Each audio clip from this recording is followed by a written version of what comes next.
저는 평생에 걸쳐 수십억 달러의 부를 쌓아 올렸지만 제 인생에서 가장 무겁게 느껴졌던 것은 선친의 다과상에 올렸던 작은 찻잔 하나였습니다. 저는 세계 각국의 정상들과 어깨를 나란히 했지만 제게 가장 큰 가르침을 준 사람은 다름 아닌 제 곁을 말없이 떠나갔던 한 젊은 직원이었습니다. 도대체 왜 모든 것을 가졌음에도 불구하고 나락으로 떨어지는 이가 있는 반면 아무것도 없이 시작했음에도 불구하고 자신만의 왕국을 건설하는 이가 존재하는 것일까요? 그 해답은 제가 80평생을 바쳐 깨달은 단 하나의 단어, 태도에 있었습니다. 오늘 저는 돈을 버는 기술이나 경영 전략에 대해 이야기하려는 것이 아닙니다. 그것들은 시대에 따라 변하는 껍데기에 불과합니다. 제가 이야기하려는 것은 세월이 흘러도 변치 않는 부와 성공의 가장 근본적인 법칙, 그 핵에 관한 이야기입니다. 이 이야기가 당신의 삶의 작은 등불 하나를 켤 수 있기를 진심으로 바랍니다. 이야기의 시작은 지금으로부터 약 30년 전 제가 막 그룹의 경영권을 물려받아 고군분투하던 시절로 거슬러 올라갑니다. 당시 저희는 대졸 신입사원을 공개 채용했고 수백 대 1의 경쟁률을 뚫고 2명의 젊은 인재가 같은 부서로 발령을 받았습니다. 두 사람의 출발선은 거의 동일했습니다. 비슷한 학벌, 비슷한 어학 성적, 그리고 넘치는 의욕까지 우리는 두 사람 모두에게 큰 기대를 걸었습니다. 편의상 한 명은 민준, 다른 한 명은 지훈이라고 부르겠습니다. 입사 첫날부터 두 사람의 미묘한 차이가 드러나기 시작했습니다. 부서장이 두 사람에게 앞으로 해야 할 업무의 개요를 설명해 주자 민준은 고개를 숙이며 부장님, 귀한 시간 내주시어 상세히 설명해 주셔서 정말 감사합니다. 많이 배우겠습니다. 라고 말했습니다. 그의 눈빛에는 진심 어린 감사가 담겨 있었습니다. 반면 지훈은 가볍게 고개를 끄덕이며 네, 알겠습니다. 열심히 해보겠습니다. 라고 짧게 답했습니다. 그의 태도에는 자신감이 넘쳤지만 감사의 표현은 없었습니다. 당시에는 그저 성격의 차이려니 대수롭지 않게 여겼습니다. 몇 주가 지나고 선배 직원이 두 사람에게 복사 심부름을 시켰습니다. 당시만 해도 복사는 신입사원의 주요 업무 중 하나였습니다. 민주는 복사를 마친 후 서류를 가져다 주며 선배님, 덕분에 복사기 사용법도 익히고 또 이 서류가 어떤 프로젝트에 쓰이는 건지 어깨너머로 배울 수 있었습니다. 감사합니다. 라고 말했습니다. 그 말을 들은 선배는 흐뭇한 미소를 지으며 그래, 민준씨, 다음엔 이 프로젝트 자료 정리하는 것도 한번 같이 해볼까? 라며 새로운 기회를 제안했습니다. 작은 감사의 표현 하나가 더 큰 배움의 문을 연 것입니다. 반면 지훈은 복사한 서류를 책상 위에 툭 내려놓으며 여기 있습니다 라고만 했습니다. 그의 표정에는 이런 하찮은 일을 하려고 내가 이 회사에 들어온 게 아닌데 라는 불만이 역력했습니다. 그는 선배가 자신에게 무언가를 가르쳐주고 이끌어주는 것을 당연한 의무라고 생각했습니다. 그에게 감사는 선택사항에도 없었습니다. 이 사소한 차이는 1년, 2년 시간이 흐르면서 걷잡을 수 없는 격차를 만들어냈습니다. 민준의 주변에는 항상 그를 돕고 싶어하는 사람들로 가득했습니다. 그는 동료가 야근할 때면 혼자 힘들지 내가 도울 일 없어? 같이 힘내자라며 격려했고, 다른 부서에서 자료 협조를 받으면 작은 음료수 하나라도 사들고 찾아가 팀장님 덕분에 저희 일이 정말 수월해졌습니다. 진심으로 감사합니다. 라고 마음을 전했습니다. 사람들은 그를 함께 일하고 싶은 사람으로 인식하기 시작했습니다. 어려운 프로젝트가 생기면 서로 민준을 자기 팀으로 데려가려 했고, 새로운 정보가 있으면 그에게 가장 먼저 알려주었습니다. 그는 감사를 통해 신뢰라는 가장 강력한 자산을 쌓아가고 있었던 것입니다. 반면 지우는 점점 고립되었습니다. 그는 자신의 능력은 뛰어나다고 생각했지만 주변의 도움 없이는 아무것도 할 수 없다는 사실을 깨닫지 못했습니다. 그는 동료의 성공을 축하하기보다는 시기했고 도움을 받는 것을 당연하게 여겼으며 자신의 실수에 대해서는 그건 제 담당이 아니었습니다. 혹은 다른 사람이 제대로 알려주지 않았습니다라며 책임을 회피하기 바빴다. 그의 주변에는 점차 사람들이 떠나갔고 그는 조직 내에서 보이지 않는 유리벽에 갇힌 외로운 섬이 되어갔습니다. 그리고 정확히 10년이 흘렀습니다. 민주는 최연소부장으로 승진하여 핵심 프로젝트를 이끄는 리더가 되었습니다. 그의 팀은 언제나 활기가 넘쳤고 최고의 성과를 냈습니다. 그의 성공 비결을 묻는 사람들에게 그는 늘 똑같이 대답했습니다. 저는 대단한 사람이 아닙니다. 그저 저를 믿고 함께 해주는 좋은 동료들이 곁에 있었을 뿐입니다. 그 모든 분들께 감사할 따름입니다. 지우는 어떻게 되었을까요? 그는 10년 전과 똑같은 대리 직급에 머물러 있었습니다. 그는 세상을 탓하고 회사의 불공정한 시스템을 원망하며 술로 세월을 보냈습니다. 그는 자신이 왜 뒤처졌는지 끝내 이해하지 못했습니다. 그가 놓친 것은 능력이 아니라 모든 것의 시작점이 되는 태도였습니다. 저는 이 두 사람의 10년을 지켜보면서 부와 성공의 씨앗이 무엇인지 똑똑히 볼 수 있었습니다. 그것은 바로 감사라는 토양 위에 신뢰라는 물을 주고 배움이라는 햇빛을 비출 때 비로소 싹 트는 것이었습니다.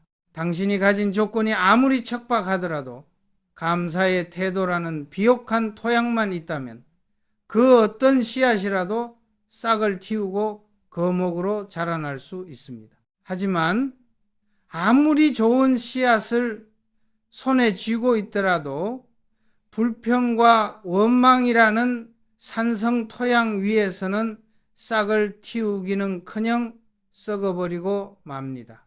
어떤 이들은 제게 이렇게 물을지도 모릅니다. 회장님은 처음부터 창업주의 아들이라는 황금 수저를 물고 태어나지 않으셨습니까? 그런 회장님이 태도를 논하는 것은 위선이 아닙니까? 맞는 말입니다.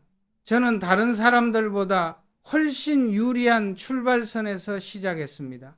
하지만 여러분은 그 이름표가 얼마나 무거운 왕관이었는지 상상하기 어려울 것입니다. 제가 경영 일선에 나섰을 때 모든 사람들은 저를 이병철 회장의 아들로만 보았습니다. 제가 성공하면 아버지 덕이 되었고 제가 실패하면 역시 아들은 아버지만 못하다는 비난이 쏟아졌습니다. 저는 매일 살얼음판을 걷는 기분이었습니다. 아버지께서 이룩하신 위대한 업적은 저에게는 축복인 동시에 벗어날 수 없는 거대한 그림자였습니다. 그 압박감에 잠 못 이루던 밤이 수없이 많았습니다. 그러던 어느 날 저는 아버지의 서재에서 늦은 시간까지 홀로 계신 모습을 보게 되었습니다. 편찮으신 몸에도 불구하고 당신께서는 돋보기를 쓴 채 빼곡히 메모가 적힌 서류 뭉치를 힘겹게 읽고 계셨습니다. 그 뒷모습을 보는 순간 저는 거대한 망치로 머리를 한 대 맞은 듯한 충격을 받았습니다. 저는 지금까지 창업주의 아들이라는 조건과 환경에 짓눌려 불평하고 있었습니다. 하지만 아버지는 창업주라는 무거운 책임을 지고 단 하루도 쉬지 않고 이 거대한 배를 이끌고 계셨던 것입니다. 조건은 중요하지 않았습니다. 그 조건 위에서 어떤 태도로 하루하루를 살아내느냐가 모든 것을 결정한다는 사실을 저는 아버지의 뒷모습을 통해 비로소 깨달았습니다. 그날 이후 저는 제게 주어진 환경을 원망하는 대신 그 안에서 제가 할 수 있는 일에 집중하기 시작했습니다. 아버지의 그림자를 벗어나려 발버둥 치는 대신 그 위대한 유산을 어떻게 계승하고 발전시킬 것인지를 고민했습니다. 저의 태도가 바뀌자 저를 둘러싼 세상이 바뀌기 시작했습니다. 저를 의심의 눈초리로 보던 임원들이 저의 진심을 알아주기 시작했고 저를 돕겠다는 사람들이 나타났습니다. 환경은 출발선일 뿐 결승선을 결정하는 것은 결국 운전대를 잡고 있는 자신의 태도라는 것을 저는 뼈저리게 느꼈습니다. 이러한 경험은 저의 인재 채용 철학에도 그대로 반영되었습니다. 저는 신입사원 면접에 들어갈 때마다 면접관들에게 항상 이렇게 강조합니다. 실력 100점짜리 인재보다 태도 100점짜리 인재를 뽑으십시오. 실력은 가르치면 되지만 태도는 그 사람이 살아온 인생 그 자체이기에 쉽게 바꿀 수 없기 때문입니다. 여기 또 하나의 이야기가 있습니다. 비슷한 시기에 입사한 2명의 직원이 있었습니다. 두 사람 모두 유능했고 장래가 촉망되는 인재들이었습니다. 어느 날 두 사람은 각자 다른 프로젝트를 진행하던 중 비슷한 종류의 실수를 저질러 회사에 상당한 손실을 입혔습니다. 저는 두 사람을 제 사무실로 불렀습니다. 먼저 들어온 직원은 고개를 숙인 채 들어와서는 죄송합니다, 회장님. 이번 일은 전적으로 제 불찰입니다. 변명의 여지가 없습니다. 어떻게든 제가 책임지고 수습하겠습니다라고 말했습니다. 그의 얼굴에는 깊은 책임감과 반성의 기색이 역력했습니다. 저는 그에게 어떤 질책도 하지 않았습니다. 대신 이렇게 말했죠. 실수할 수 있네. 중요한 것은 그 실수를 통해 무엇을 배우느냐 하는 것이야. 자네의 그 책임감 있는 태도를 믿네. 이번 일을 잘 수습하고 다시는 같은 실수를 반복하지 않도록 교훈으로 삼게. 그는 그 이후 더 크게 성장하여 지금은 우리 그룹의 핵심 계열사 사장이 되어 있습니다. 잠시 후 다른 직원이 들어왔습니다. 그는 들어오자마자 억울하다는 표정으로 말했습니다. 회장님, 이번 일은 사실 제 잘못만은 아닙니다. 김 부장님이 주신 데이터에 처음부터 문제가 있었습니다. 그리고 최 과장도 제때 협조를 해주지 않았습니다. 저로서는 최선을 다했습니다. 그는 자신의 실수를 인정하기보다는 주변 사람과 환경 탓으로 돌리기에 급급했습니다. 그는 문제의 원인을 외부에서 찾고 있었고 그에게는 책임감도 배우려는 의지도 보이지 않았습니다. 3년 후 그는 결국 회사를 떠나야만 했습니다. 실력은 뛰어났지만 그의 태도가 그의 발목을 잡은 것입니다. 이 두 사람의 사례를 통해 우리가 정의해야 하는 좋은 태도란 무엇인지 명확해집니다. 첫째, 자신의 책임을 회피하지 않는 것입니다. 둘째, 어떤 상황에서도 배우려는 자세를 잃지 않는 것입니다. 셋째, 자신을 도와주는 주변 사람들과 환경에 대해 감사함을 잊지 않는 것입니다. 이 세 가지 태도는 서로 긴밀하게 연결되어 있으며 성공적인 삶을 위한 가장 단단한 주춧돌이 되어줍니다. 특히 저는 감사의 힘에 대해 더 깊이 이야기하고 싶습니다. 많은 사람들이 감사를 그저 예의 바른 행동이나 도덕적인 의무 정도로 생각합니다. 하지만 제가 평생을 바쳐 경영 현장에서 깨달은 바에 따르면 감사는 그런 차원의 것이 아닙니다. 감사는 돈과 사람을 끌어당기는 가장 강력한 자본입니다. 생각해 보십시오. 직원들 사이에 서로에 대한 감사가 없는 조직은 어떻게 될까요? 저 사람이 저 일을 하는 건 당연한 월급 때문이지. 내가 이렇게까지 도와줬는데 고맙다는 말 한마디 없네 라는 생각이 퍼지기 시작하면 조직 내의 신뢰는 서서히 금이 가기 시작합니다. 신뢰가 깨지면 협업이 불가능해지고 소통은 단절됩니다. 각자 자신의 이익만을 짓게 되고 결국 조직 전체는 모래알처럼 흩어져 침몰하고 맙니다. 반대로 진심 어린 감사가 넘치는 조직을 상상해 보십시오. 김 대리, 어제 늦게까지 남아서 도와준 덕분에 프레젠테이션 잘 마쳤어. 정말 고마워. 박 과장님, 이번 프로젝트 아이디어 정말 좋았습니다. 덕분에 팀 전체가 방향을 잡을 수 있었습니다. 감사합니다. 이런 말들이 오가는 조직에서는 직원들이 서로를 존중하고 신뢰하게 됩니다. 그들은 돈 때문에 일하는 것을 넘어 인정받고 기여한다는 자부심을 느끼며 일하게 됩니다. 이런 조직의 에너지와 성과가 그렇지 않은 조직과 같을 수 있겠습니까? 감사는 단순한 감정 표현이 아니라 조직의 혈액을 맑게 하고 심장을 뛰게 하는 핵심 동력인 것입니다. 솔직히 고백하자면 저 역시 이 사실을 아주 늦게 깨달았습니다.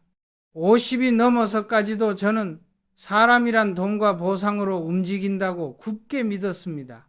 직원들에게 최고의 대우를 해주고 높은 보너스를 지급하면 그것이 최고의 동기부여라고 생각했습니다. 하지만 저는 틀렸습니다. 보는 사람의 몸을 잠시 붙잡아 둘 수는 있지만 마음까지 얻을 수는 없습니다.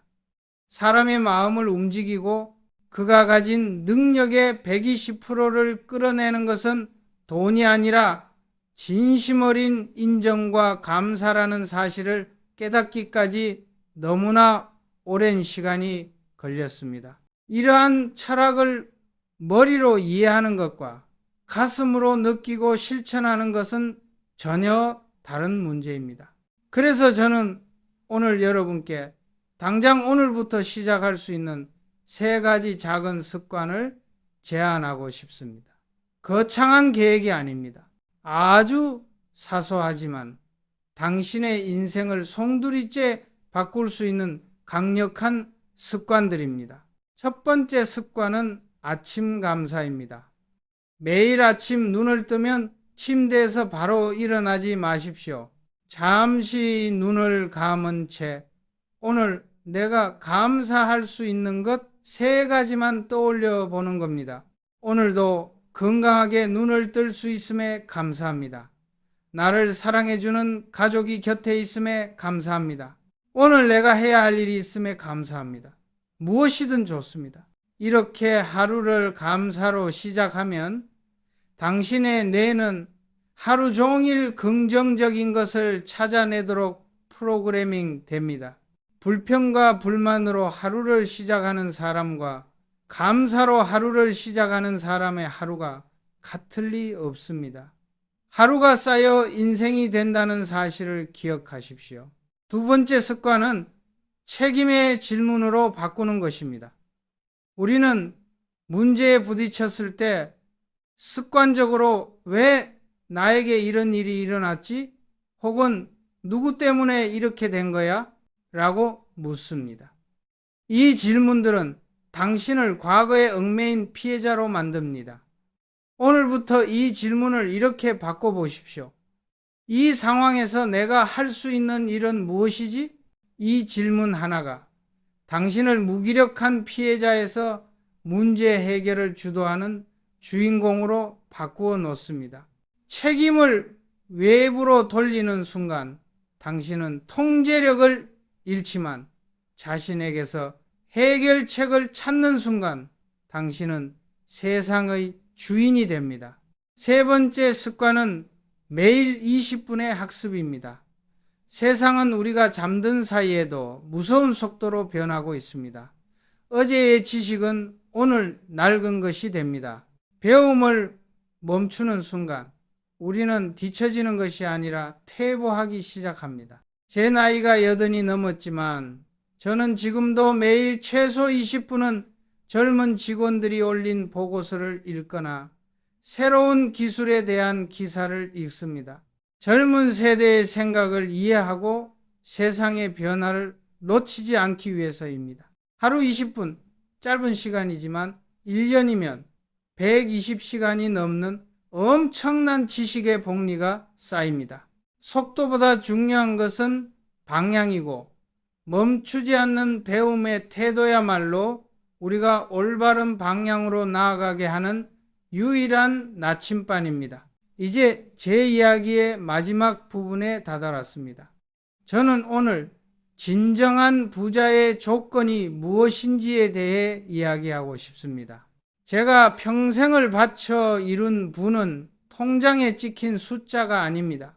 저의 진정한 재산은 온갖 역경 속에서도 저를 믿고 끝까지 제 곁에 남아준 사람들입니다. 그리고 그 사람들의 마음을 붙잡아 둔 것은 돈이나 권력이 아니라 서로에 대한 존중과 감사를 기반으로 한 태도였습니다. 이와 관련하여 제 인생에서 가장 뼈아픈 후회로 남은 한 직원의 이야기를 들려드리고자 합니다. 그는 박 과장이라는 사람이었습니다. 그는 화려하지는 않았지만 누구보다 성실하고 책임감이 강한 직원이었습니다. 특히 그는 데이터 분석 분야에서 천재적인 재능을 가지고 있었습니다. 그는 수백만 개의 데이터 속에서 누구도 보지 못하는 미세한 패턴을 읽어내고 그것을 바탕으로 미래를 예측하는 놀라운 통찰력을 보여주곤 했습니다. 몇 년 전 우리 그룹이 신사업 진출을 놓고 중대한 기로에 서 있었을 때였습니다. 대부분의 임원들이 회의적인 반응을 보였지만 박 과장은 밤을 새워가며 시장 데이터를 분석한 후 이 사업은 반드시 성공한다는 확신에 찬 보고서를 올렸습니다. 그의 보고서는 너무나 논리정연하고 설득력이 있어서 저는 그의 의견을 믿고 과감한 투자를 결정했습니다. 결과는 대성공이었습니다. 그 신사업은 지금 우리 그룹의 핵심 성장 동력이 되었습니다. 저는 그 성공에 취해 수많은 사람들에게 칭찬을 받고 축하 파티를 열었습니다. 하지만 정작 그 성공의 씨앗을 심었던 박 과장에게는 제대로 된 감사의 말 한마디 건네지 않았습니다. 저는 그가 당연히 자신의 역할을 했을 뿐이라고 생각했고 연말에 두둑한 보너스를 챙겨주면 그것으로 충분하다고 여겼습니다. 몇 달 후 비서가 제게 박 과장이 사직서를 제출했다는 보고를 했습니다. 저는 깜짝 놀랐습니다. 경쟁사에서 더 좋은 조건으로 그를 스카우트하려 한다고 생각했습니다. 저는 즉시 그를 제 사무실로 불렀습니다. 그리고 말했습니다. 박 과장, 원하는 게 뭔가? 연봉을 2배로 올려주겠네. 원하는 직책이 있으면 말하게. 하지만 박 과장은 고개를 저으며 조용히 말했습니다. 그의 목소리는 무척이나 담담했지만 그 안에 담긴 깊은 슬픔이 제 가슴을 찔렀습니다. 회장님, 저는 돈 때문에 떠나는 것이 아닙니다. 저는 더 이상 이곳에서 제가 필요한 사람이라는 생각이 들지 않습니다. 신사업이 성공했을 때, 모두가 축배를 들 때, 저는 그저 투명 인간이 된 것 같았습니다. 제가 맨날 며칠 밤을 새워 이뤄낸 성과에 대해 따뜻한 감사, 인사 한마디 듣지 못했습니다. 저는 이곳에서 인정받고 있다는 느낌을 받을 수가 없습니다. 그의 말을 듣는 순간 저는 마치 시간이 멈춘 듯한 충격에 휩싸였습니다. 저는 제 인생 최대의 실수를 저질렀다는 것을 깨달았습니다. 저는 돈이면 모든 것을 해결할 수 있다고 믿었던 오만한 경영자였습니다. 한 사람의 진심과 열정이 담긴 노력의 가치를 알아보지 못했던 무지한 리더였습니다. 저는 그에게 몇 번이고 사과하며 그를 붙잡았지만 그의 마음은 이미 떠난 뒤였습니다. 그가 떠난 후 저는 며칠 밤낮을 괴로움 속에서 보냈습니다. 저는 한 명의 뛰어난 인재를 잃은 것이 아니었습니다. 저는 제 경영 철학의 가장 근본적인 부분이 잘못되었다는 사실을 마주해야만 했습니다. 그날 이후 저는 완전히 다른 사람이 되기로 결심했습니다. 저는 모든 회의에서 직원들의 작은 성공 하나하나를 찾아내 칭찬하고 감사하는 것을 최우선 과제로 삼았습니다. 복도를 지나가다 마주치는 청소 아주머니께도 여사님 덕분에 우리가 이렇게 쾌적한 환경에서 일할 수 있습니다. 정말 감사합니다. 라고 진심으로 인사를 건넸습니다. 저의 태도가 바뀌자 놀랍게도 회사 전체의 분위기가 바뀌기 시작했습니다. 임원들은 부하 직원들을 칭찬하기 시작했고 직원들은 서로를 격려하고 감사하기 시작했습니다. 조직 내에 불평과 냉소 대신 활기와 긍정적인 에너지가 넘쳐 흘렀습니다. 회사의 실적은 이전과 비교할 수 없을 정도로 좋아졌습니다. 박 과장의 퇴사는 제게 뼈아픈 손실이었지만 동시에 우리 그룹 전체를 살리는 가장 값비싼 교훈이 되었습니다. 이제 이야기를 마칠 시간입니다. 제가 오늘 드린 이야기는 제 인생 전체를 관통하는 가장 중요한 진리입니다. 당신이 지금 어떤 상황에 처해 있든 어떤 조건을 가지고 있든 그것은 중요하지 않습니다. 당신의 태도가 바로 당신의 운명을 결정하는 설계도입니다. 감사의 씨앗을 심고 신뢰의 물을 주며 배움의 햇빛을 쬐어 주십시오. 그러면 당신의 인생이라는 정원에는 머지않아 풍성한 성공의 열매가 맺힐 것입니다. 오늘 밤 잠들기 전에 당신 곁에 있는 소중한 사람에게 고마워라고 한마디 건네보시는 건 어떨까요? 그 작은 말 한마디가 당신과 당신의 세상을 바꾸는 위대한 첫걸음이 될 것입니다. 긴 시간 제 이야기에 귀 기울여 주셔서 진심으로 감사합니다. 제 이야기가 마음에 와 닿으셨다면 좋아요와 구독으로 응원해 주십시오. 여러분의 작은 관심이 저에게는 큰 힘이 됩니다. 감사합니다.